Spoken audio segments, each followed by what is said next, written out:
I just love wild foods. Well, you won't believe about this wild food that I heard was all the rage at the state fair. And it's supposed to be good. It's a peanut butter cup pulled pork sandwich. We gotta try it. It's pretty easy. It only takes a few ingredients. I'm gonna start with this unsauced pulled pork. Cook that up in the microwave. And chop up some peanut butter cups. Pork is cooked. Toss it in a bowl.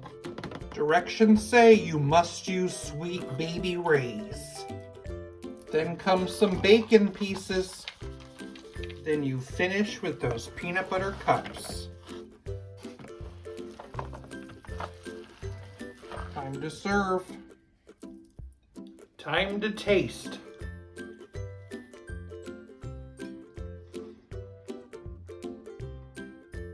Mmm, that is fun. How does a pig make it up the corporate ladder? Lots of ham-bition.